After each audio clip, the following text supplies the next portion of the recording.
Welcome to Hey, Great Shot.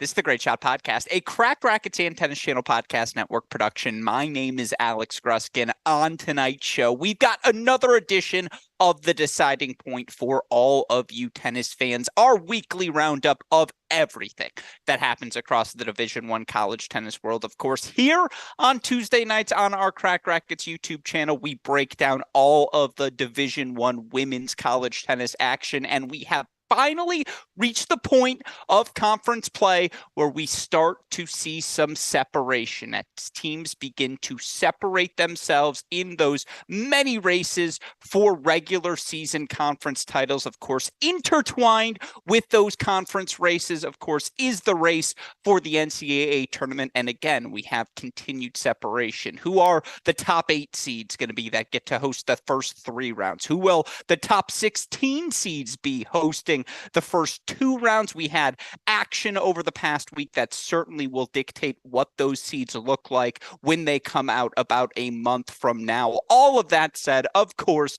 we've reached the point of the season where every episode of this show will be a jam-packed episode. And that is why I am so thankful I have the same man joining me each and every week to help break it all down. Of course, you know him best as the returning champion of returning champions here on our Cracked Racket shows, the founder of the No Ad, No Problem blog and podcast, and a man beautifully sporting our latest Crack Rackets gear. It's our dear friend, John J. Parsons. Jay, hey, great shot. Welcome back to the show. How are you doing tonight, my friend? I'm feeling warm and cozy in my Cracked Rackets hoodie. I feel like a little turtle. I'm not used to wearing hoodies, but it's very cozy. It's nice and warm. I figured I'd rock it for the show.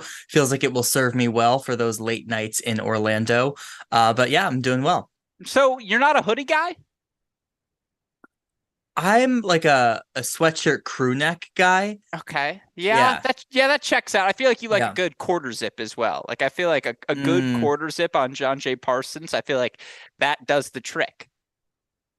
yeah, I feel like that's very tech bro San Francisco Bay Area. So I don't know if I'll go that far, but yeah, I like Fair. the pullovers. I don't like to mess up my hair with the hoodie, so I might get a little sensitive there. No, amen, brother. That's why I go hat always. And again, I appreciate you repping our CR gear. I appreciate all you do to help make this show what it is throughout the course of the college tennis season. And again, we don't have that many editions of this show left, maybe 4, 5 until we reach the start of the NCAA tournament. And then, of course, we'll have to change the format accordingly to break down all of the action, as Jay just alluded to. It sounds like he will certainly be in Orlando. I am planning to go as well. It's going to be a very fun ending to this 2023 season. But of course, before we celebrate that, we still have to figure some things out here in this regular season. And again, what we plan on doing on today's show for all of you college tennis fans is breaking down all of the biggest storylines. Yes, we have separation now at the top of both the SEC and ACC, inarguably the 2 deepest conferences in women's college tennis this season. But look, there are some things happening out west we need to be aware of. Washington remaining undefeated in conference play. I want to talk about them today because they're probably the one team in the top 16 hunt that we really have not spent much time talking about. You have Stanford continuing to do their thing. The most interesting team of the 2023 season is located in Berkeley, California. Cal, another fascinating weekend of action. You had some Big 12 results to keep your eye on. Michigan tested in their Illinois swing. We're going to break it all down for you today. We're going to remain efficient as always. And again, make sure all of you college tennis fans feel like you are up to date on everything happening in the Division I women's college tennis world. Of course, the reason we're able to do that week in, week out here on this show is because of the support we get from all of you. And I will just say personally, it was great to see so many Cracked Rackets fans, John J. Parsons included, rallying around Fiona Crawley as she made her pro debut in Charleston this week. It's really cool to see this college tennis community that has come together, that has formed. And again, we appreciate you guys tolerating all of our nonsense throughout the course of the year. Players, coaches, College Tennis Nation, thank you for continuing to tune in. We've got broadcasts for you Friday, Saturday, Sunday, ACC, SEC, Big Ten, Baylor, Harvard, I'm knocking on wood. Jay, I need you to knock on wood as well. I'm very superstitious. I see the shoulder move, so that was an official knock. We're really hoping to have UNC NC State on Thursday as a solo match for everyone. So pray to the Ooh, tennis gods. I have thoughts on God, that one. yeah, God, would we love to have it. It's coming up this week. We're hoping to have it on ESPN, ACC Network Plus. The only reason that's a consideration is because so many of you in the college tennis universe have rallied around us. So again, we appreciate that. It's why we're so excited to do this show each and every week. Of course, shout out to our dear friends at Ellesse as well. They've been supporting us since the start. And I mean, again, look at me. I'm decked out right now in my Ellesse gear. I've got the polo rocking and rolling today. You've seen the Ellesse hoodie as well. They have an immense catalog of items that you can enjoy. To learn more, click on the link in the description to this podcast. A massive thank you to our friends at Ellesse for their support of this show. And we are so excited here at Cracked Racquets as well to be welcoming back a new and returning friend to this episodes of The Deciding Point. Of course, our OG listeners of this podcast will know before we had anyone else at the GSP, we had Tourna. And that is why we are so happy to welcome Tourna back onto The Deciding Point as the presenting sponsor for the remainder of this season. Look, Tourna Grip, it's synonymous with grips. Everyone recognizes it. You see that purple bluish hue. And, again, is the dress gold? Is it blue? The answer is the Tourna blue? Is it purple? That's the real question for tennis fans. And there's a reason they've become synonymous with grips, period. It's because it's the best in the business. And now they're introducing a new model. It's called Tourna Tuff. And simply put, it's a longer lasting version of Tourna Grip, a more durable version of Tourna Grip as well. Same gold standard sweat absorption as Tourna Grip, same dry level, still gets tackier when you sweat, still trademarked. Okay, Tourna says it's blue. I still leave that up to the fans. Is it blue? Is it purple? That's a debate we can have moving forward. Jay, blue or purple? It's blue. Okay, blue is the official ruling. That was a dismissive tone, so it is blue moving forward. But we are anything but blue here at Cracked Racquets, welcoming back our friends at Tourna. And again, you can find Tourna everywhere. We are so excited to have them back on our as a part of our team here at Cracked Racquets. A thank you to Tourna for their support. We are proud to have them as presenting sponsor here of The Deciding Point. But enough with all of that. Let's get into what was a jam-packed week in the Division I women's college tennis world. And, nowadays I have perhaps justifiably as the host of this show, as editor-in-chief at Cracked Racquets, I now write the outlines for each and every one of these shows. The reason I bring that up is because it's really hard to figure out where to lead each and every week. There are a lot of different results we could turn to, and yet I think the team that we have been, I'll speak for myself, I don't want to speak for you, that I have been most captivated by since the national indoors, because of course what we learned at the national indoors is, and North Carolina is the class of the field, everyone else is chasing them. Well, who was closest in that chase at the national indoors? Yes, Georgia reached the final, but I think the consensus of the college tennis intelligentsia coming out of that national indoors was that Texas A&M was the number 2 team. And they've been the number 2 team in the rankings since the national indoors. They haven't lost a match since the national indoors. But of course, they did lose an All-American in Carson Brandstein. And while they had managed to respond and managed to stay undefeated in her absence, they had the massive test this week. They had Georgia. They had Tennessee. Now, they did have the benefit of having both of those matches at home. But again, this is a team with the depth, with the experience, with the freshman talent clicking that the way it is, that still has a lot of intriguing pieces that you do feel like on the right day, why couldn't they knock out North Carolina? Well, this weekend's results, you double down on those feelings as A&M at home knocks out number 5 Georgia 5-2. They get a win over now number 15 Tennessee 6-1. Jay, what impressed you most about the Aggies this weekend? Who stood out to you? I think the biggest thing that comes to mind is the fight.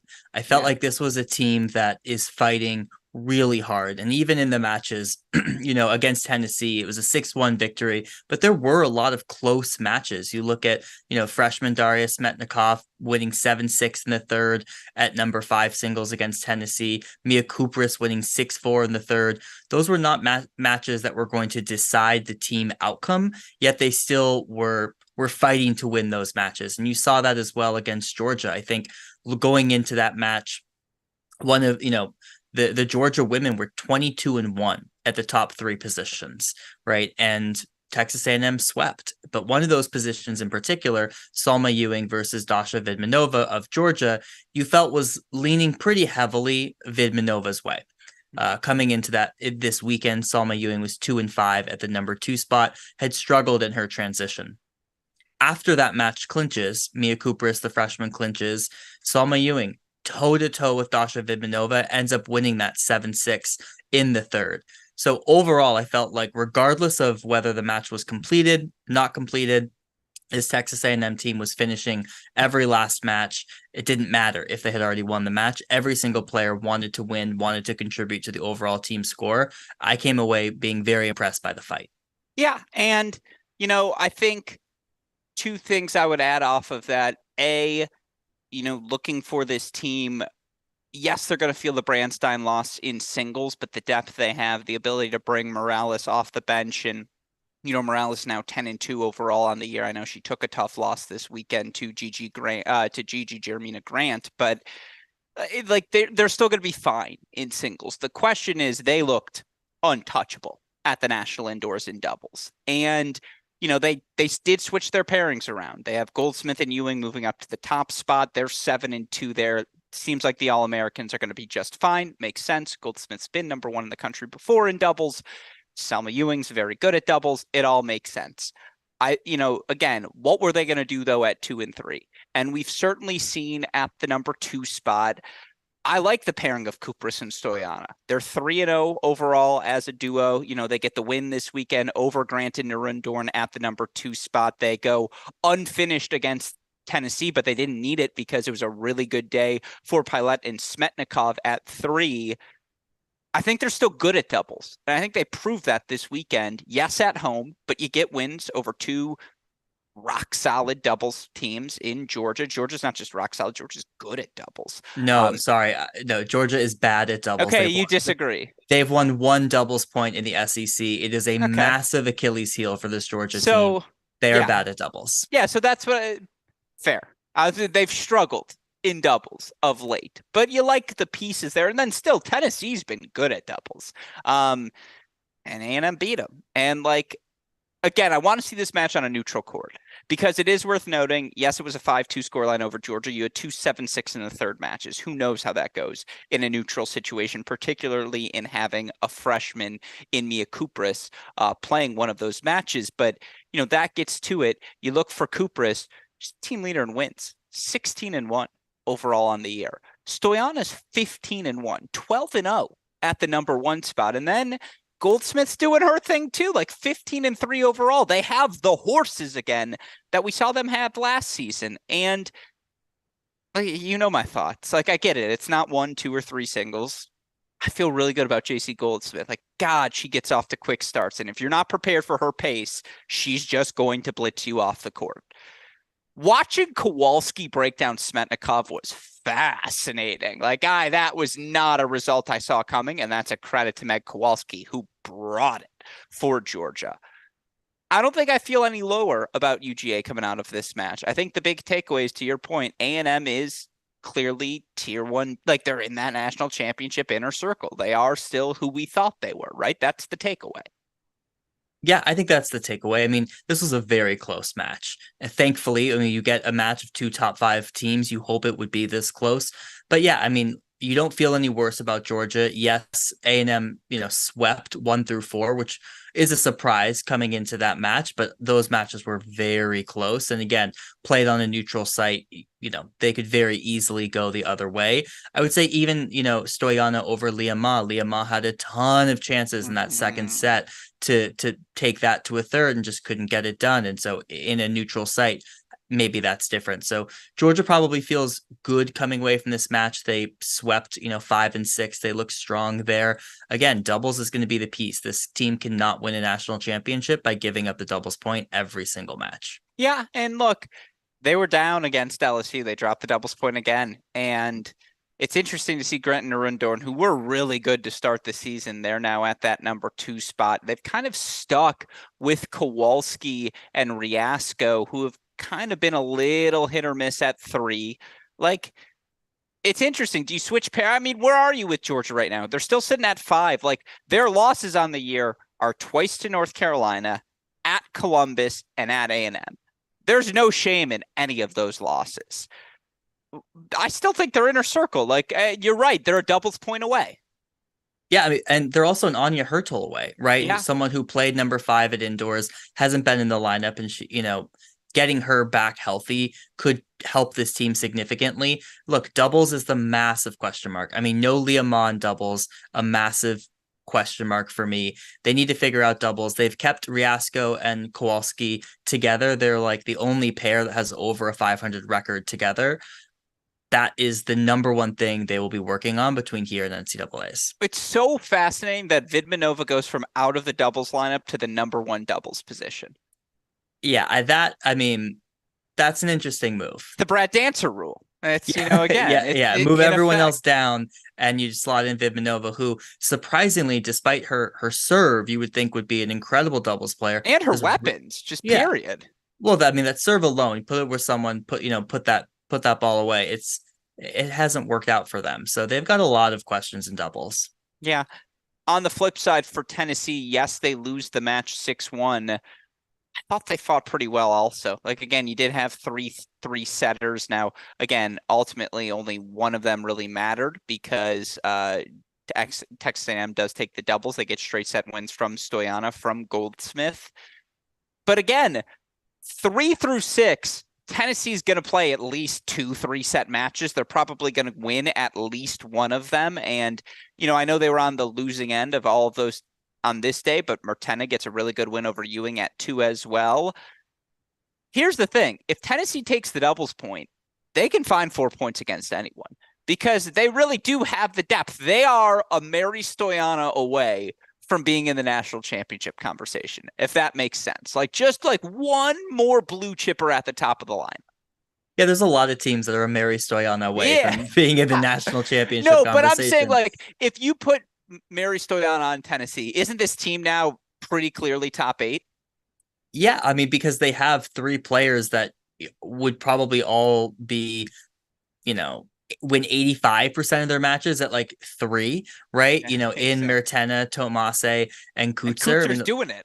Yeah, exactly. So, yeah, they don't have that, all-star player at number 1, but they feel good about potentially finding a point in any single line. Mm-hmm. Well, to that end, I want to look at some other SEC things because I think we know A&M, they're going to be not just top 16. They're probably pretty clinched now for top 8 with this win over Georgia. They've beaten Tennessee already as well. Georgia, I feel pretty good about them being top 8 as well, getting to the National Indoor Final. Obviously, they've beaten everyone but A&M in the conference so far. There are 4 other teams I would put in top 16 SEC contention right now that are all interesting to me. You tell me. Again, we have Tennessee, who bounces back with 4-3 win over LSU, which I think is a very good win. And it is worth noting, by the way, Leah Ma hands Komar her first loss of the season here this past weekend at that number 1 spot. So we did see that happen. Yeah. And then Mertena doubles it up. She also beat Komar this weekend. Well, you beat me to it. So Tennessee gets that 4-3 win again over LSU. Auburn 5-2 over Vandy, 5-2 over Kentucky. You had Florida 5-2 over Arkansas. And then the last team I'm throwing to the mix, because sneakily they are 7-2 in conference play. They're now 12-6 overall. They're not inside the top 20 of the ITA rankings, but they're pretty firmly ensconced inside that top 30. And with matches still at Auburn, at Tennessee, and at Georgia on the schedule, of these 4 teams, Jay, Auburn, Tennessee, Florida, and then South Carolina, who I was alluding to, also 7-2 again in conference play. Do all 4 get to top 16? Do 3 of them get it? Where are you at with the SEC? No, definitely not South Carolina. You don't think South Carolina can beat Auburn this weekend? But that's not enough to get them top 16. They're 27 right now. So we're April 4th. It's a long way to go to top 16. Okay, South Carolina, if they run the table, right? But what if they 2-1? What if they beat at Tennessee and at Auburn this weekend, which I believe is their weekend? Or my guess is is Tennessee at Georgia. My guess is that they would be 19. You think they'd still fall short?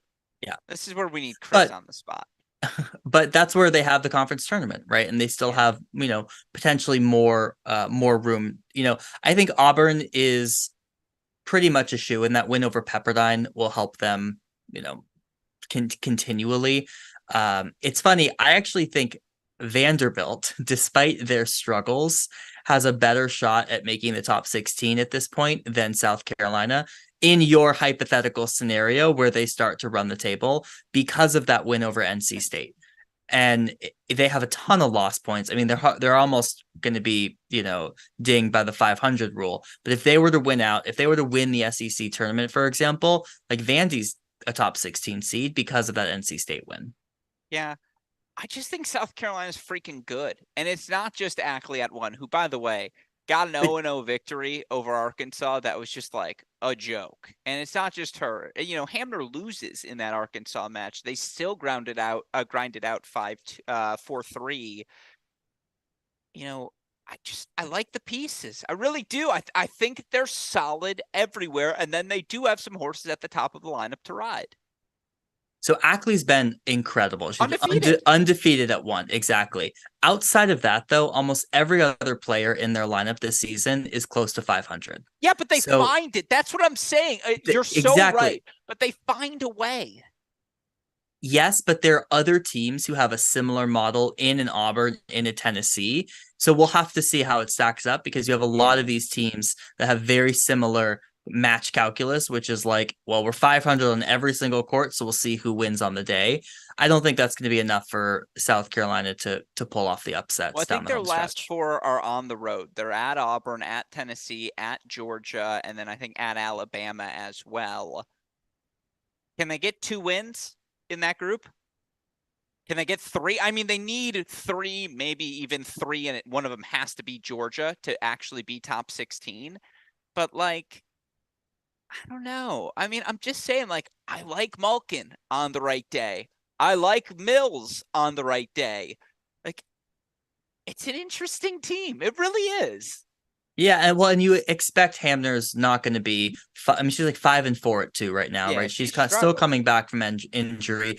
You expect that she's going to be better in a month than she is today, and so if she's better at least in 3 weeks in that SEC tournament, I'd bet more on them pulling off a big upset in the SEC tournament than I would necessarily going 3-1 these two final weekends. Yeah, it's interesting. How are you feeling about Auburn and where they're at? Again, you look at these other SEC teams. I feel like Tennessee, Auburn, Florida, right now they're all like 12 through 16 in the rankings. You think they all get in? Well, I think Auburn is in the prime position to do it because of that win over Pepperdine, continuing to buoy them. And look, I feel good about this Auburn team. They're strong in doubles, right? Ansari and Arsenal are probably going to split at the top 2 positions. DJ Bennett up at that 3 spot has started to look really solid. They're starting to get production from Okatoyi at 5. Those are kind of the positions that they like. Doubles, split 1 and 2, get 3 and find one more. So I think they'll be fine for a top 16. Yeah, Flack gets a good 3-set win. Arsenault, the 3-set win over Stammel. Most impressively, they take the doubles over Vanderbilt. Even through all the struggles, Vandy stayed pretty good at doubles. I also, my thoughts on Kentucky. They are extraordinarily frisky, and that was a really hard-fought 4-2 win on the road at Lexington. Good win for Auburn. Again, Tennessee bouncing back with the 4-3 win over LSU. Mertena with the clinch 6-2 in the third over Kylie Collins. Good wins from Kutzer, Tomase, Mertena, and then Anzalota. Again, they dropped the doubles point against LSU, who takes both doubles points. LSU right now, the best 2-7 I've ever seen in SEC play. 9-8 overall. They are right smack dab on the bubble. Then Florida got a good 5-2 win over Arkansas at home. And outside of one really bad match in conference play, like, Florida's good again. This Florida team they're one of the, Jay and I had a text over the weekend where I said, who are the hottest teams in the country? And my definition, we'll say, was a little loose in the moment. As most of your definitions are. Yeah. Florida's not the hottest team in the country, but they are one of the most improved teams of conference play, in my opinion. Like, I think Florida is now. And obviously, they have the win over Michigan to help buoy them in the rankings. But even watching this team play, and I talked about it last week, from Galis to Dudney to Briggs to just all the pieces that they have, they're good, and they're going to make you fight 3 hours outdoors. Yeah, I mean, I would add in Dahlstrom, right, who's had an excellent season. She was absent for that Kentucky match, which is kind of the asterisk in that loss. They feel like the gatekeepers of the top 16 for me, particular as we think about, playing outdoors, just going to grind you down. Yeah, I think they will get into top 16, given that there's just so much points to continue to get in the SEC, even just in the conference tournament alone. Yeah, very well said. Well, with that in mind, let's move over now to a non-SEC result. Let's move over to Iowa State's trip to Oklahoma. Iowa State taking on both the Sooners, the Cowgirls this weekend. Obviously, the Cyclones coming off of the national indoors that see them make the semifinals. They've been a top 10 team, just about the only top 8 team in the Big 12 over the past 2 months. They drop a tough one in Austin, get a really impressive win. I believe the first one in program history, I want to say, over Oklahoma State. I mean, no one 4-2. beats the Cyclones 50 times in a row. Yes, exactly. Very well said. They get a 4-2 win over Oklahoma State. The shocker, though, we said last week, excuse me, we were down to 18 teams for the top 16 spots. I think we got to go back to 19 teams, Jay, as Oklahoma 4-1 winners over Iowa State. I mean, dare I say, this is the best win, Jay, of this Oklahoma season. Well, the rankings would tell you otherwise, right? The Sure. rankings would tell you their Duke. win over Duke. Yeah. And that's where you have to look when you're starting to have this top 16 conversation. You look for who has those big money tickets, right, in those first few points. And this is an Oklahoma team where if they start to pad the 7, 8, and 9 win, a win over Duke that's, firmly in the top 10 will help buoy them. The same thing with Auburn and Pepperdine. Same thing with Vandy if they start making a run in NC State. So, I don't know where you want to start, with the Iowa State of it all or Oklahoma. Well, let's start with the Oklahoma, because I don't want to say I disagree with you, but again, looking for this team, why do I think this Iowa State win is more significant? It's because the context. Duke was not good at the national indoors. Like, we were both there. We saw that Duke team. They're nowhere near the team they are now when they were in February. This Iowa State team has been, Iowa State's 14-4 overall on the year. And yes, it's their second conference loss. And, again, it's another conference loss on the road. Let's be perfectly clear here. But, Oklahoma goes back to what they've done well all year. They take the doubles point. Yeah. And I think the biggest thing I see is Garcia Ruiz gets a big win at that number 6 spot. Carmen Corley, big win at that number 3 spot. And then Pisareva delivers with 6-4 in the third. Again, Sleeth has started to play better at 1. She's 2-0 up in the third set. Guzman, as we expected, up to the number 2 single spot. She's 4-5 in the third against OB. Like, the top 2 did their job. And for the first time in a long time, as we saw last season, the bottom of Oklahoma's lineup separated themselves.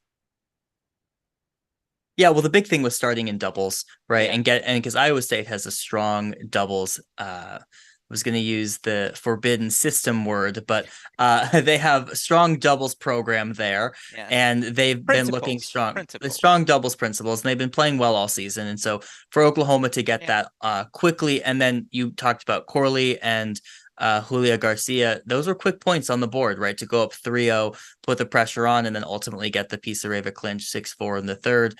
This was an impressive win by Oklahoma. It showed that fight that we've been looking to see. It is a really good win. It reminds me of, to use tennis terms, it reminds me of a break a serve. It's like, okay, you broke serve. Now can you hold? And the question for Oklahoma, who has shown pieces of this throughout the season, they'll play Pepperdine tough. Maybe you feel buoyed by that match, and then they'll turn around and lay an egg against San Diego. That's kind of how I feel about this win over Iowa State. Great win, helps with the ranking, but you still got to hold serve, and you still have matches coming down the home stretch, like at Kansas, that, we'll have to see how they perform against those other teams. Yeah, very well said.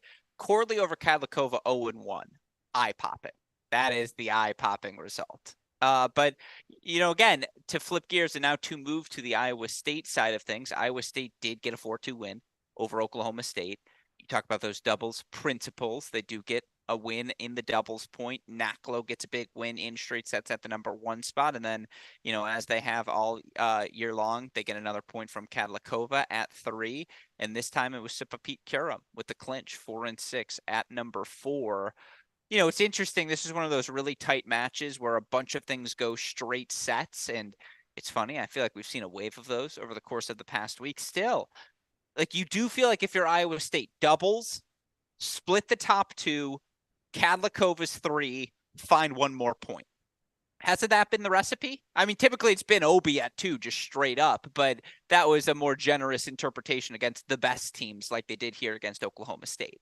Yeah, but that's what's been interesting is that was the recipe that we saw early in the season, right? Doubles 2 and 3 and find one more. And even back then at indoors, Kadlikova was at 4, right? And she was just So it's ripping double through 2 and everyone. 4. Yeah. Exactly. And, Obi and Kadlikova have not been as solid as they've moved outside. And, Naklo has gotten a lot better. And so I'm starting to see this team is they have all of these pieces, but they're not clicking yet all at the same time, right? We haven't seen Naklo play her best with Obi and Kadlikova play their best. So we'll have to see if that happens down this home stretch because this is a really dangerous team. We talked about the doubles principles. This is a team that you feel like on any given day can take at least 2 singles matches from even the best teams in the country. So, they're going to be feisty down the line. It's just a question of if they can still sneak into that top 8 spot. And a lot of that will be determined in the Big 12 tournament. Oklahoma State 19th right now in the rankings. How do you feel about their top 16 prospects? Not great. Just because again, they don't have, the marquee win. Now the win over Texas will buoy them, assuming Texas continues to rise. But again, I think it's pretty firmly that there's only going to be one Big 12 team in the top 8 and max 3. And so it's probably going to come down to the Oklahoma State match. It's one you have to have circled on your calendar. You're absolutely right that it's still out there. That is probably determining who's getting that extra top 16 bid in the Big 12. And, you mentioned Texas, 4-0 win over Tech, 4-2 win over TCU. They do seem to get better and better with every passing week. But the reason the Big 12 is going to be boxed out is because, once again, third straight year, the ACC is absolutely loaded. And what we learned this weekend, it's not surprising, but now it's official. The ACC runs through the state of North Carolina, and it's because Miami, who had been so frisky to start this ACC season, of course, got the massive victory over NC State at home. They followed it up with a really good win over Virginia as well. They had to go on the road this weekend. They had to make that Tobacco road trip. And, again, credit to Duke, credit to UNC. They get the victories. UNC a 5-2 win over Miami. Duke surviving 4-3 on a day where Alexa Noel hands Chloe Beck that first loss of the season. Let's start with the Duke side of things because we did mention Duke a little bit earlier, and obviously this Duke team, as you alluded to, up to number 6 in today's edition of the ITA rankings. Duke not only getting the 4-3 win over Miami this weekend, they also get a big 6-1 win over Florida State. This Duke team just one loss in conference play. It was their very first match of the conference, 4-3 at Virginia. They followed it up, obviously, very strong since. Now, they still have the big UNC match on the calendar. They've got NC State coming up on Saturday, a match we'll have on our ACC network broadcast. Very excited about that. I mean, you look at this Duke team, they take the doubles point over Miami pretty definitively. It was one of those days where Cam Mora had it. She gets a straight set win at 2. Georgia Drummy, healthy. She gets a straight set win at 4. And then again, who's going to step up? Typically, it's Chloe Beck to provide that 4th point. It wasn't on this day. It was sophomore Ellie Coleman who gets a 6-1 in the 3rd win over Mia Mack. And again, if you're this Duke team, I think you just look at where you're finding success right now. And obviously, given Duke's overall record, I mean, they've dominated just about everyone. They're what now? 20-2 overall. The numbers are going to look gaudy for everyone. That said, the numbers look gaudy for everyone, Jay. I mean, Beck 17-1, Coleman 15-4, Jackson 15-4, Schvetz 15-1, Mora 12-6 at the 2 spot. I think that's better than both of us would have expected. Like, I mean, you look for this team overall in doubles. What, like Beck and Mora are 15-1. They're a combined 17-2 at the number 3 doubles spot. Now, two's been a little bit trickier, but like this is the Duke we expected from the start of the season. Yes, this match was at home, but they get a really good win over Miami, Jay. Yeah, I mean, welcome to April, as Yeah. Duke starts to flex their muscle. And this is what you would expect. It's great to see Georgia Drummy back in the lineup and winning. I hope that she is healthy. But they seem to start to figure out the bottom of the lineup, right? Across Chloe Beck, Cam Mora, Emma Jackson, Georgia Drummy, you feel really good about those four in some order. And the question was going to be, was it Ellie Coleman or Bryce Galova and Schvetz at 5 and 6? Who was going to factor in there? I think it was a great confidence boost for Ellie Coleman to get the clinch over Miami at that number 5 spot. So they're starting to look really strong. And you mentioned, they're a tough out in doubles just because Cam Moore and Chloe Beck have been so strong at number 1 that even if they're struggling at number 2, they're still able to find answers. So overall, I mean, there's not a lot of weak spots right now in this Duke lineup. Yeah. Bryce Galova and Drummy's their 3 doubles team. Again, they're 17-2 at that 3 spot. And that's not their best doubles spot. Like it is that number 1 pairing of Beck and Moore who just continue to rack up wins. And look, I mean, again, it was a tough weekend for Miami, right? Not only did they have to play these matches, they had to play them back to back. And so that is something you do have to keep in mind from a scheduling perspective. That said, Miami played Duke really tight. I mean, they're right there in a bunch of 3-set matches, right? With Fenning and Jackson, where they do get the win. Tahan gets the 3-set win over Schvetz. Again, Mac kind of went away there in the 3rd, but that's a massive credit to Ellie Coleman. I mean, that said, can you imagine being like, all right, 4-3, brutal loss against Duke on Friday. Oh, it's Saturday. What time do we have to play? Oh, it's a 2 p.m. start or whatever it was against UNC. And I mean, look, credit to Miami. They certainly showed up and they pushed the Tar Heels. No doubt about that. They take the number 2 doubles spots, but UNC taking that doubles point wins from Brantmeyer and Scotty at 3. Now, this is where, again, you got to credit Ellesse Noel. Straight set wins over both Chloe Beck and Reese Brantmeyer on the road this weekend. But, we've talked about the Miami depth. We've talked about how strong they are at the top of the lineup. Just listen to these scores. Crawley over Achong, 1-0. Yarlagadda over Bach Collins, 3-0. Scotty over Mac, 2-1. Tangillig over Fenning, 2-3. I mean, again, Jay, are we talking about UNC enough? Because that's just what they do. Like if they're up 1-0 on you, you're not beating them. Yeah, it's going to be tough for any team to find 4 singles points against North Carolina. Absolutely. That's not news. A few things that I want to talk about, though. One, on the scheduling front, honestly, more teams should schedule back-to-back because you know what you need to do if you want to win the NCAA championship? You need to win back-to-back. And you know what you need to do on some years? You need to win 3 matches in a row. So I'm not sure exactly the... Can I give a counter? What? It's really easy to do that when it's UNC and Duke because they're 9 miles away and you can like stay in a hotel perfectly in between. The reason they don't do that is the traveling logistics. That's just to be clear, that would be why. Because South Carolina and Florida are travel partners.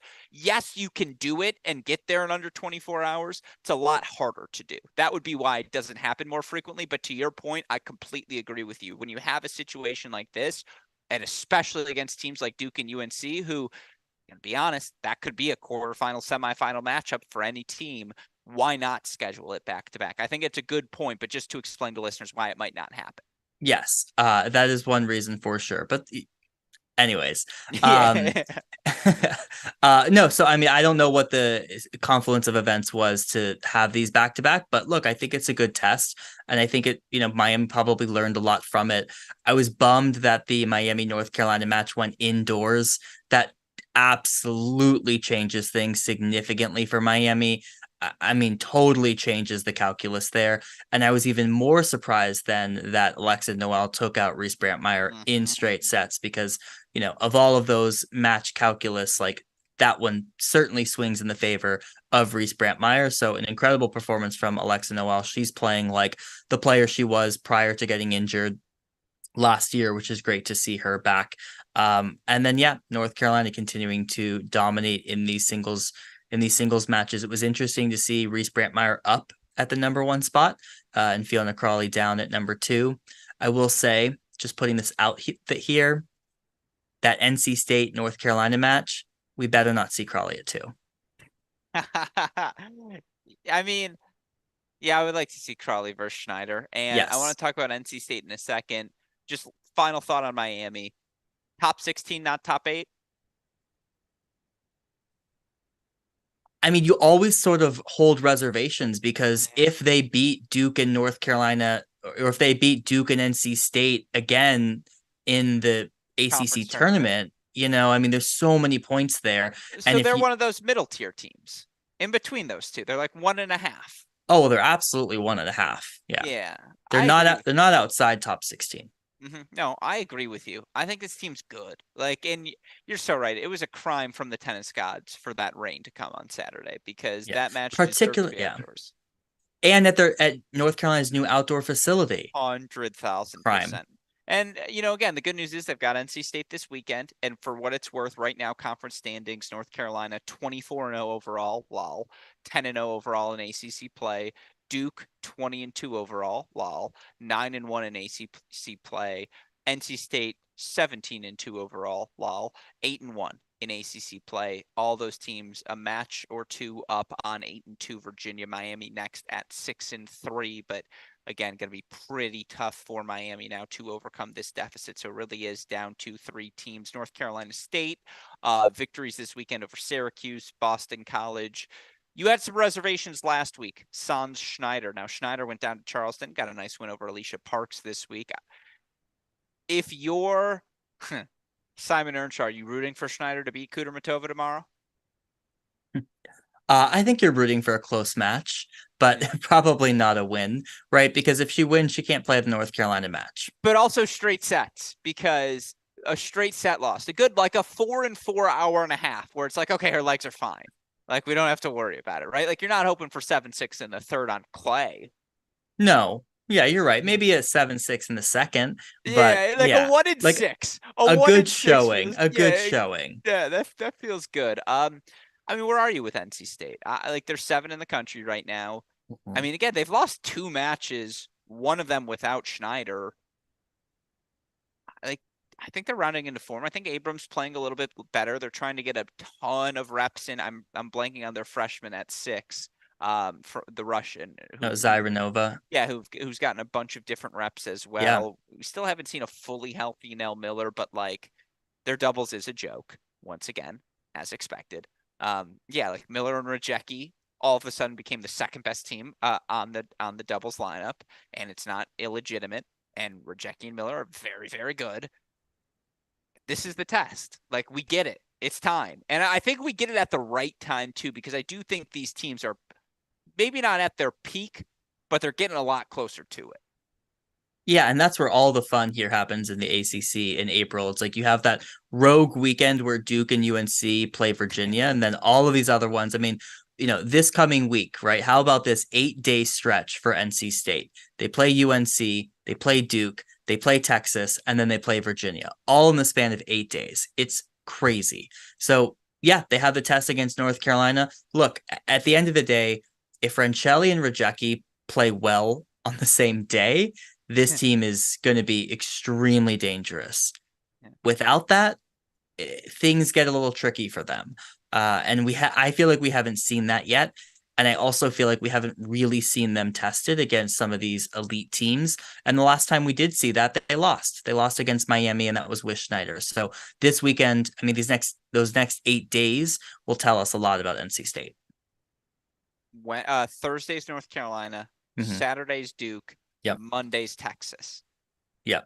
That is a Simon Earnshaw clap of the hands, as always. Well deserved. That is a little scheduling mastery there, reminiscent of that Pepperdine, Oklahoma State weekend right before the NCAA tournament, because Pear was like, why not? And again, I like seeing those sorts of things. But you mentioned Virginia.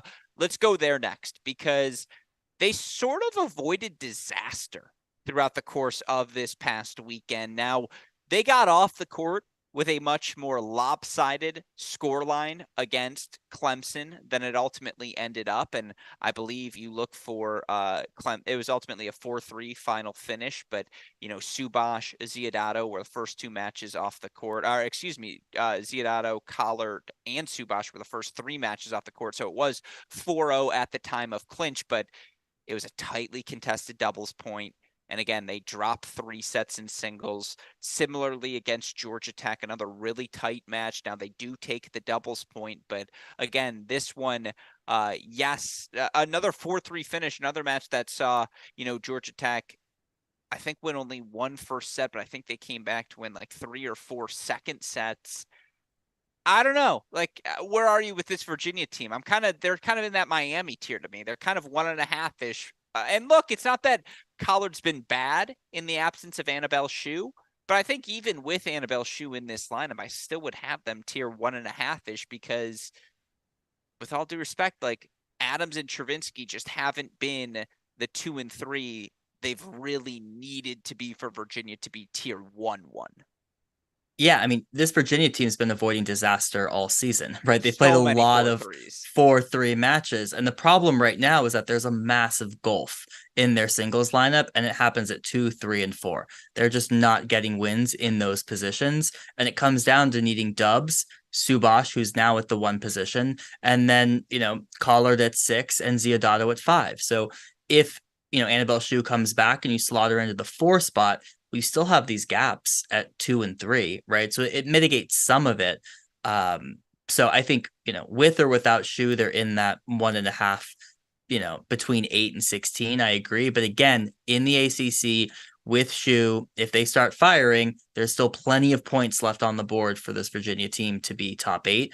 But yeah, they survive in 4-3, and they have to use the same recipe over and over. I mean, they're 37 and 12 in doubles. Adams and Collard have been really good at the number 1 spot. And Yeah, then, doubles has been great. Yeah, whoever they want to play it to, Subash and anyone, really freaking good. Singles has not been. Like Subash is 11 and 3. She's 3 and 2 at the 1 spot.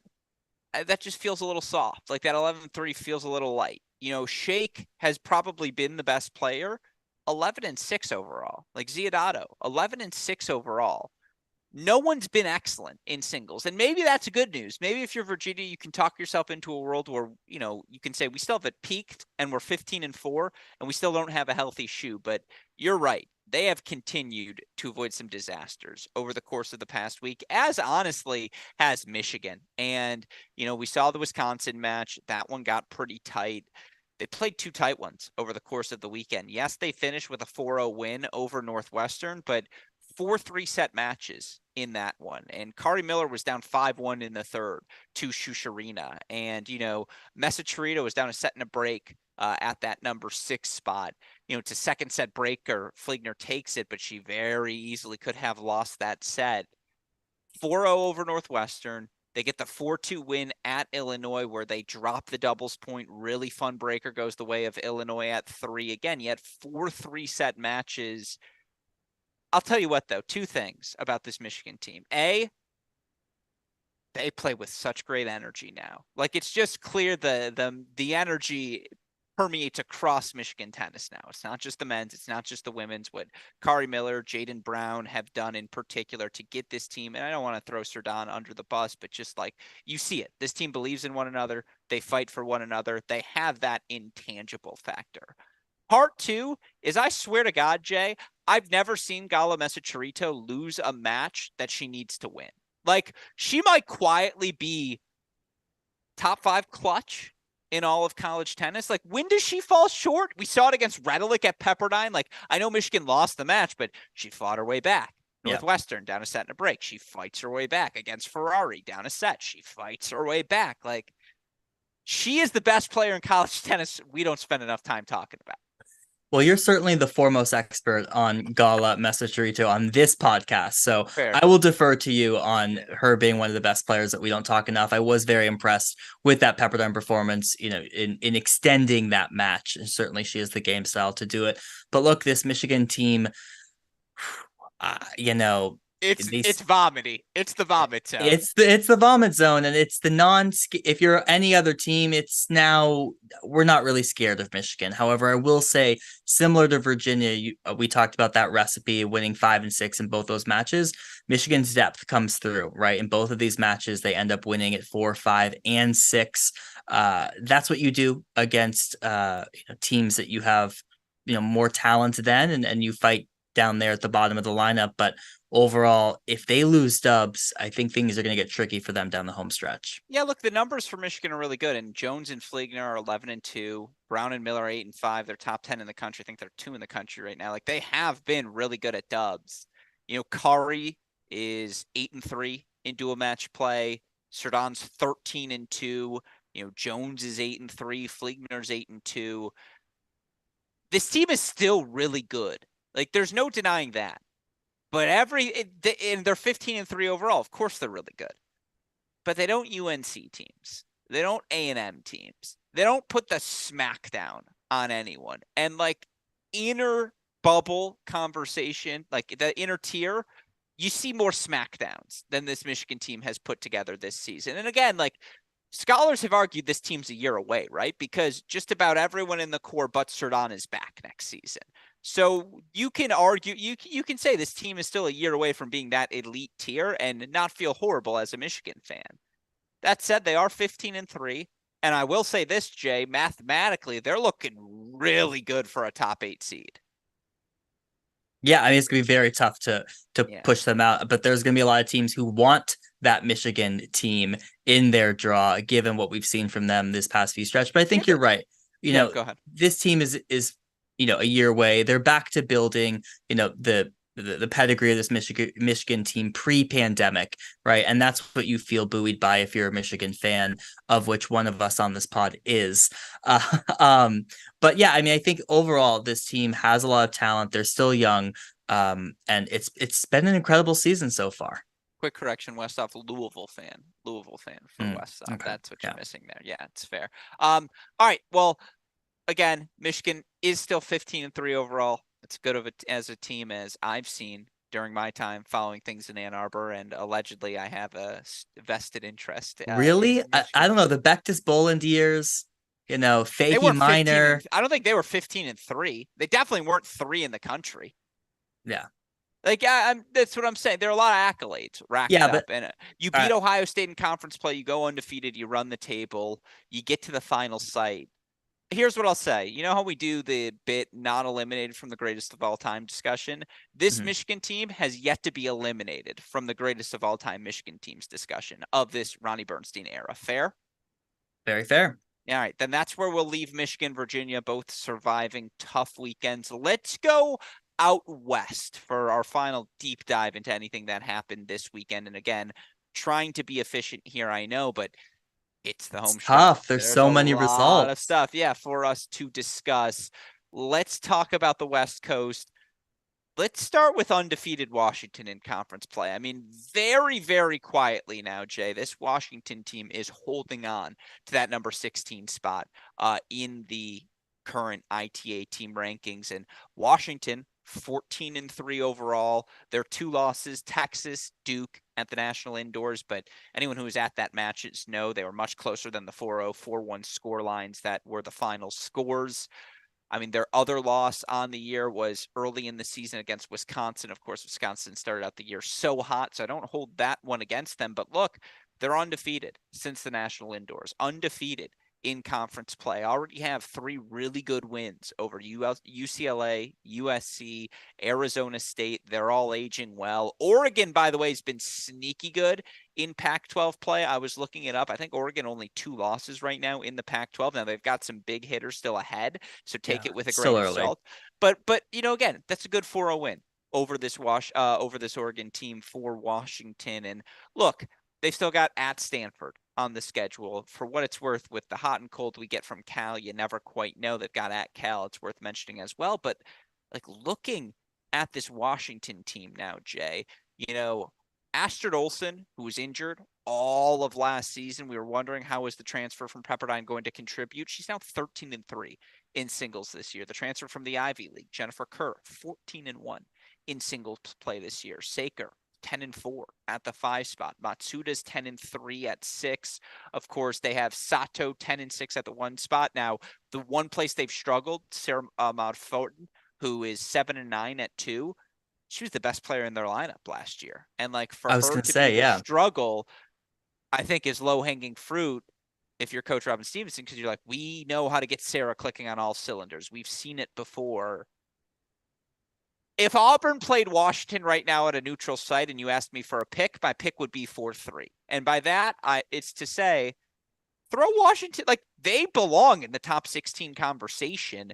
That USC win is aging better each and every day. They beat Stanford. There's no doubt. They're top 16 good. Well, certainly if they beat Stanford, they Yeah. haven't done that yet. But so in your mind, do they need to do that? Well, I think it's just tough in the Pac-12. We talked about this early in the season. A lot of these teams, I mean, you're talking about a season that won't have UCLA, USC, or Cal in the top 16, right? And even a Stanford is fighting for their life in a Hold on, top can you 16 say that position. again? No Cal, no US. That's got to be the first time, right? That none of them finished top 16? Last season? No, Cal finished top 16. Did they? Oh, okay. Yeah, UCLA and USC didn't. yeah, that's so. Last season wasn't a It bad was guess. still No, you bad know what? last season. What about? I was gonna say the COVID year 2021, but UCLA was very good that year. That was the Yeah. Bolton Hart. Oh, yeah. Oh, yeah. That was the quarterfinal team. Yeah, and so 4-3 to Pepperdine. God, what a Yeah. good match that Yeah, was. that's a great match. Jada Hart, you had the forehand volley. Anyways, yeah. Sorry, I stopped your roll. Carry on. No, so I mean, they've been great. They've won all the matches you would hope that they would win if they're going to be a top 16 seed. It's just tough in the Pac-12. So I think that Stanford match will really determine it. They can't afford to take more losses because these other teams that they're competing with in that 16 spot just have more meat on the bone in the rest of the schedule for those that aren't in the Pac-12. But I mean, this has been a really impressive performance this Washington that really started with indoors, right? Playing that tournament on their home courts, using that momentum, playing some tough 4-3 matches there. They've looked really good, but there's been a little bit of a chasm in their schedule. We'll wait to see how they end up when they do the Bay Area trip in mid-April. That's one we will all be watching for. Well, speaking of the Bay Area, Stanford 7-0 win over Arizona, 4-3 finish against Arizona State. Now, again, Stanford wins that match 4-0 for what it's worth. Arizona State does get wins at the 4, 5, and 6 singles positions after play is clinched. Worth noting, Ma back up at the 1 spot. She got a 2-2 win. Blake 1-2 at 2. Yepa Fanova 2-0 at 3. I don't hate that final order. And it is worth noting Sarah Choi had to retire at the number 6 spot, up a set, down 3-0 in the second. You hope that's not a long-term injury because Stanford needs Choi at 6. But this is the Stanford we expect. Like, again, Stanford started to do what we expected them to do, which since getting that win over Texas, they've run the Pac-12 table. Yeah, I would say Stanford's top 3 has done what we've expected them to do. I mean, Sure. all 3 of those look elite. Alexis Blakina there at 4, the freshman, I think has struggled. Valencia Shu has struggled. Sarah Choi, thankfully, I don't think that injury is going to be something that keeps her out very long.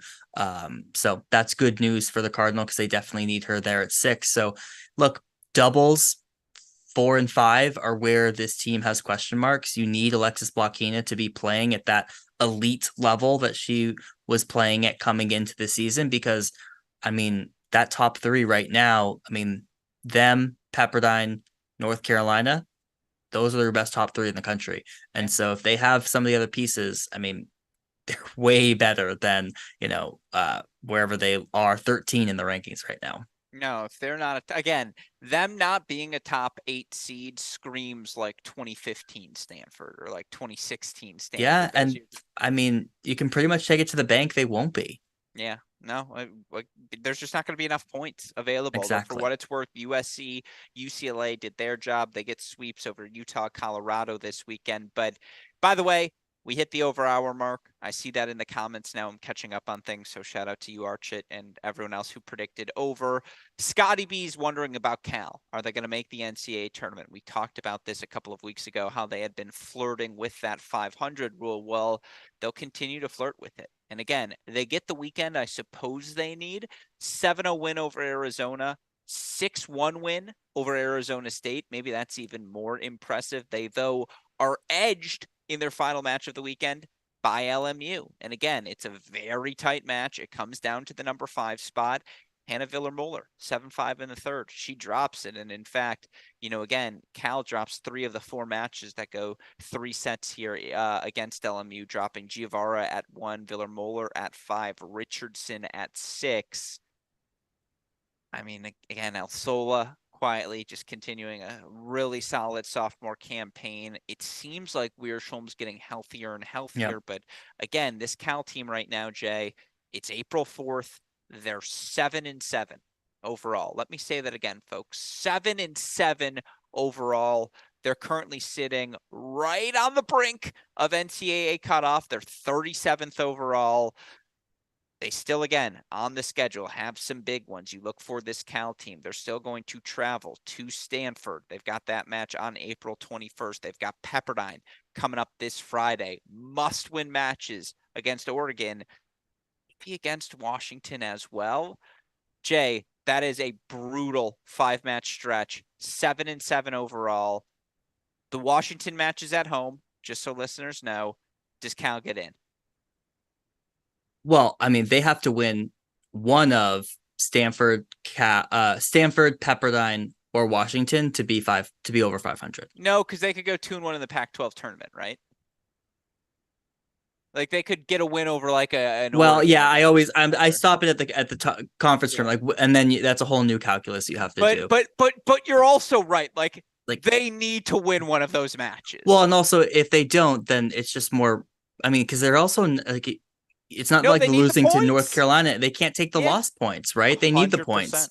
100%. So yeah, I mean, they're almost probably calling Coach Pear at Pepperdine, being like, let's not make this one up. Or they're like, hey, like, is there a world where Tim Chiwat, Brodus, and Redelic just aren't feeling well, and we'll go up against Chen, Czar, and the Campanas, and we'll just like we'll give it a go and like spot us too. Yeah, it's gonna be tough. I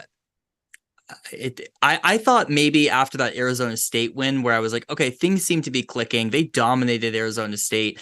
I was like, okay, this feels good. This is a dangerous Cal team. And then they turn around and they lose to an LMU team who's not at last year's LMU level. I think it's gonna be really tough for this Cal team down the home stretch. Yeah, no, they fumbled it because they did take the doubles point. And again, Giavara took a first set, El Sola took a first set, Wiersholm took a first set. Like, again, they get the second sets they need from Ivanov, Viller-Moeller, and Richardson. They're in at home each too. and every one of these matches. Again, it's the most fascinating season. It really is the most fascinating season, in my opinion, here in 2023. Cal 2-1, 7-7 overall now. April 4th. You gotta love college tennis. This is when it's fun, it's really fun. And again, there are a lot of other fun matches from the weekend we can get to. I'm going to throw those on your screen now. I'm going to read through them. Just NCAA implications, Jay. I'll do this quickly. You can tell me of this list what you find most fascinating. I mentioned the Texas sweep over Tech and TCU. Baylor currently sitting right at 42 in the rankings. They get a huge win, 4-2 over TCU. Texas Tech, changing of the coach this offseason. Looks like they're going to get into the NCAA tournament, currently sitting at 31. They get a much-needed 4-3 win over Baylor. For Big Ten purposes, Wisconsin's getting into the tournament. Nebraska, Purdue and Iowa on the bubble. Purdue gets a big win over Nebraska, but drops one to Iowa. Iowa would be looking good for the NCAA tournament, but then they drop a 4-2 match to Indiana. As such, Iowa, again, currently sitting outside of the top 50. Right now, they're at number 58, so that was just a tough loss. Virginia Tech, tough weekend, 4-3s against Georgia Tech and Clemson. Both those schools looking like they're going to get in. And again, it was a tumultuous offseason for Clemson, so they have really rallied well this year. The Georgia Tech one was the one I had circled, that 4-3 win over so Virginia stop me Tech. now. Go for it. Give it to me. Well, one, I didn't expect it to be this close at 4-3. And I mean, this was within Virginia Tech's grasp. It came down to Kylie Bilchev of Georgia Tech, a player you've mentioned several times on this pod. And she was down 5-0 in that third set tiebreak. And she comes back and wins it 7-5, 7 straight points to take that match for the team. That was the one that was Oof, really close for Georgia Tech to be a really bad loss and a really great win for Virginia Tech, but couldn't get it done. Yeah, Clemson, same thing. Again, I really like this Clemson team. Medvedyeva's been lights out at the number 3 spot for this team, the transfer from Oklahoma State. And I'm just saying, keep an eye on Clemson tennis. Yes, my guy, Austin Rapp, just sent me maybe my favorite gear I have because you just don't find a lot of Clemson orange. Let me just say, as a Jewish man from Michigan, Clemson orange is not a big part of my lifestyle growing up. And so it's fun to be able to add it to the mix. But I've really liked this Clemson team. I really liked what I saw from Wake. And let's be clear, Syracuse, I'm blanking who plays one for them. She's been really banged up this year. They put her in the lineup. It was a placeholder. Wake gets an 0-0 win there, but Anna Bryland's been really good for Wake Forest. She's like 14-3, something crazy like that throughout the course of this season. Killingsworth been rock solid. That's a top Well, 30 team in Wake. That's a yeah, and really good when win that they needed after a bunch of tough losses. well, I was gonna say, and those tough losses came with Brylan and Killingsworth out Yeah. for many of those losses, which really hindered this Wake team. Yeah, and again, after losing to Boston College 5-2 on Friday, they had to beat Syracuse, and they did. And it's just righting the ship for Wake Forest. Alabama 4-1 win over Kentucky. That's a huge NCAA tournament match because Kentucky right now 49, Alabama 50. Again, both needed it. Alabama got it. Vandy, their first straightforward win since probably January, 4-0 over Alabama. The only thing that slowed it down was a rain delay at the end before the clinch came in straight sets. But like, holy crap, did they need it? And then just some other NCAA ones. San Diego State, not San Diego. That's a typo by me. 7-0 over BYU. But then Rice, FIU, USF, all beating up on each other. Feels like there's probably space maybe for one of those teams to get into the NCAA tournament. So it is worth noting all of those results. That was a rapid fire, Jay. I apologize. Any additions you'd like to make to my editorializing? No, nicely done. No, I appreciate that. Well, then let's move on to our rankings because, again, things are pretty steady from a results perspective, and it's always fascinating to see what's the movement look like. And certainly with A&M beating Georgia, Duke beating Miami, you feel like those two teams, I mean, A&M not going to go higher than number 2 because North Carolina firmly ensconced at 1, but it's not a shock again. North Carolina 1, A&M 2, Pepperdine now at that 3 spot. And again, I think that's just the respect everyone has for Chen, Czar, Brodus. They can find one more. Georgia holding, Duke after the win over Miami up to the number 4 spot. Again, they haven't lost since that loss to Virginia to start ACC play back in, I want to say, either the end of February or start of March. Georgia 5, NC State 6 now, Michigan 7. And I think this is purely on vibes. Stanford 8, Texas 9, Iowa State 10. I'm pretty sure that's my exact 8, 9, 10, Jay. In fact, I'm pretty sure this is my exact set of rankings. What do yours look like? So this is not yours because I saw yours and yours Okay. is different. What do I And I have switch? Duke and Georgia? yes. That's the only switch I have, though, No, right? no. Georgia and NC State. Ah, gotcha. I Yeah, have NC State above Georgia. you do. Yeah, that's purely on vibes. But again, this was the first week where I didn't look at my last week's rankings, Mm. and I just wanted to go purely off of right now. Throw out preconceived notions. If you're making a top 10, who are your best 10? And that to me is why Stanford and Texas had to be elevated because with how they're playing and who they've beaten, it was literally like, well, Stanford beat Texas and Texas beat Iowa State. So there's my 8, 9, 10. It just kind of fits. Yeah, so my only gripes with this it looks almost identical except for that 4, 5, and 6. I have the exact same 7, 8, 9. I gave some love to Ohio State there. The Iowa State loss to Oklahoma put them out of the top 10 for me. I want to read you 2 resumes quickly. You tell me which resume you like better. Okay, don't think about who these teams are. This Okay. team has beaten number 10 Iowa State, number 12 Auburn, number 13 Stanford, number 15 Tennessee, number 18 Oklahoma.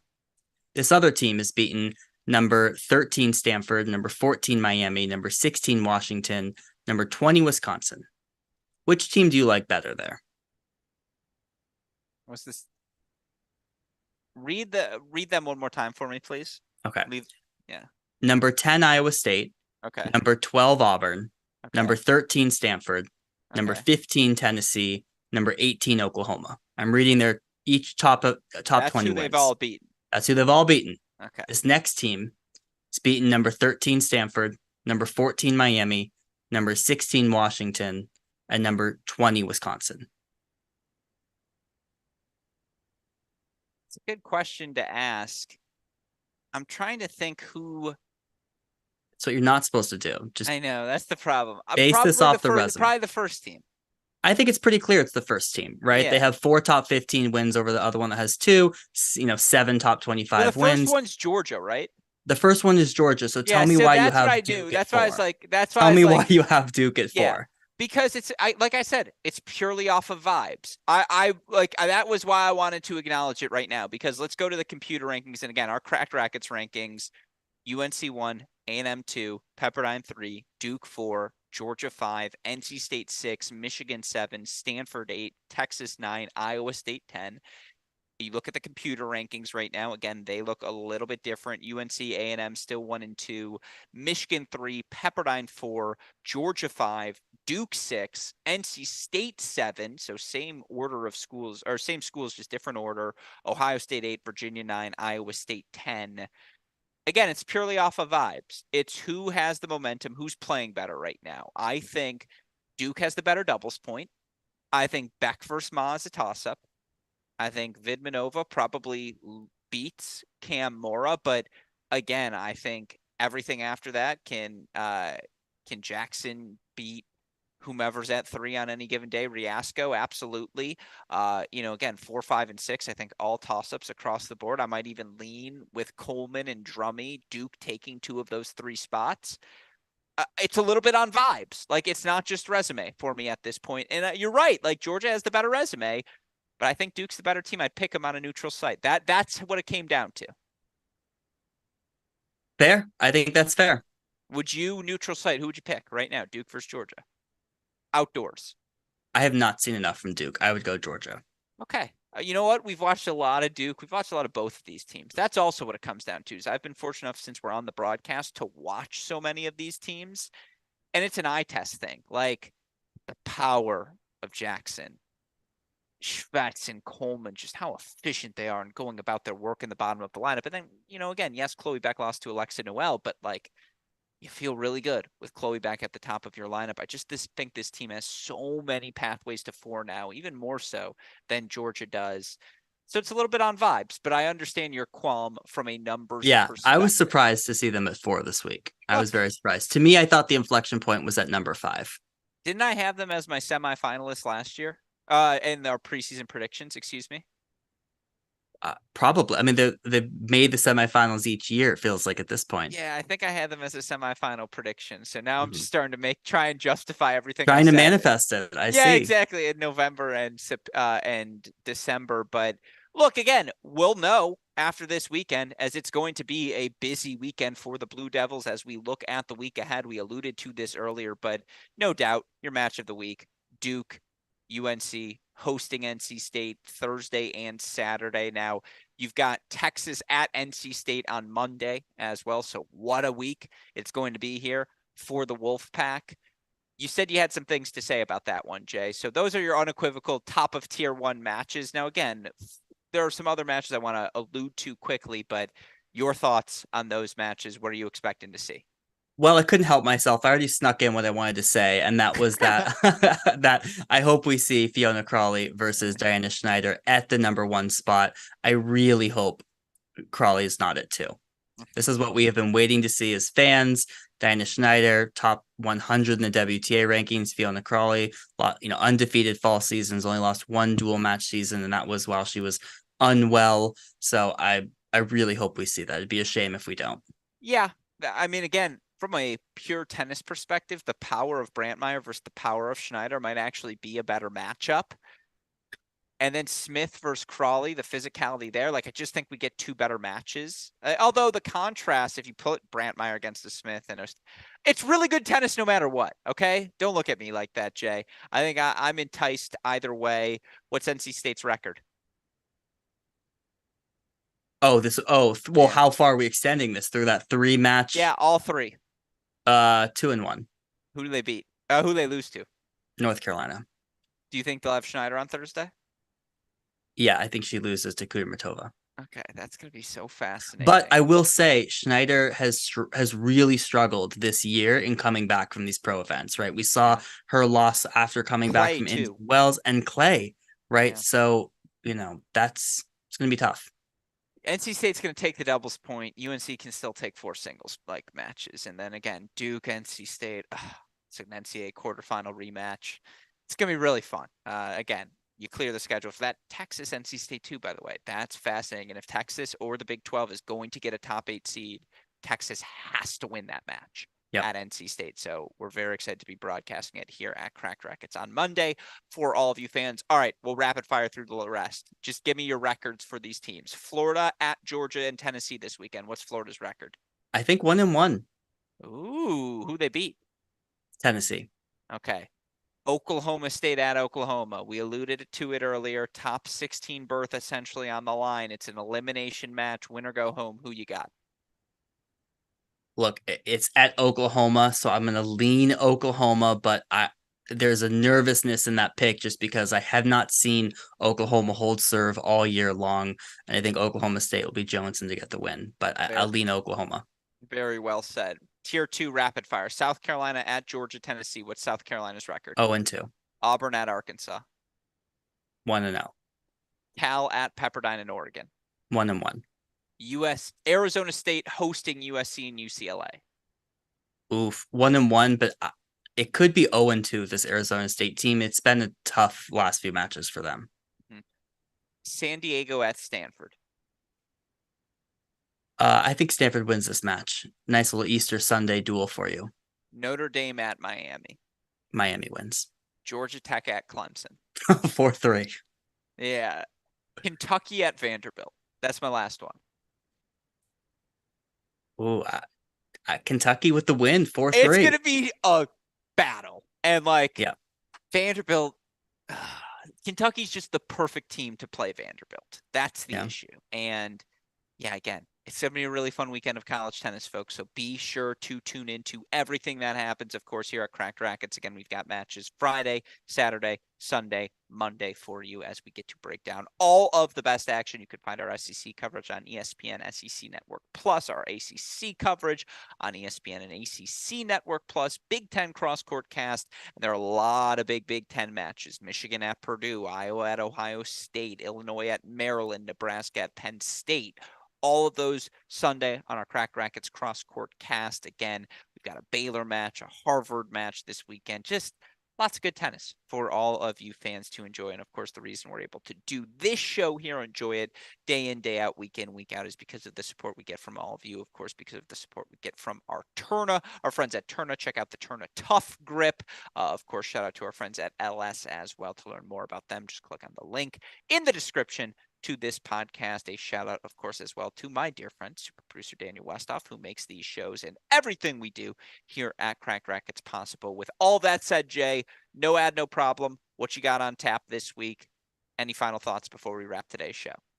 Well, we are going to be previewing the NC State Duke match. The NC State UNC is a tad too early in the week for us, so we'll be doing NC State Duke, big implications on who ends up being the number 2 seed in the ACC. And on the men, how can you do anything other than Michigan, Ohio State, part 2. So looking forward to previewing that. That'll be out on Thursday. I keep waiting. Are you going to start interviewing coaches? Well, everyone's been asking me that, Gruskin, and everyone wants to get on the pod. We'll see. I might have some lined up. That's interesting to hear. Again, I look forward to it. I still owe you part 2 of our conversation, right? So, or like part 7. And so, yeah, looking forward to doing that. Always looking forward to listening to your shows. No ad, no problem. Blog and podcast. You can follow him at JTweetsTennis. With all of that said, for our fantastic co-host, John J. Parsons, our super producer, Daniel Westoff, our friends at Ellesse and Tourna, and from all of us here at both Cracked Racquets and the Tennis Channel Podcast Network, I'm your host, Alex Gruskin. Jay, what do we tell our listeners? Hey, great shot. And we will see you all next week. Thanks, everyone.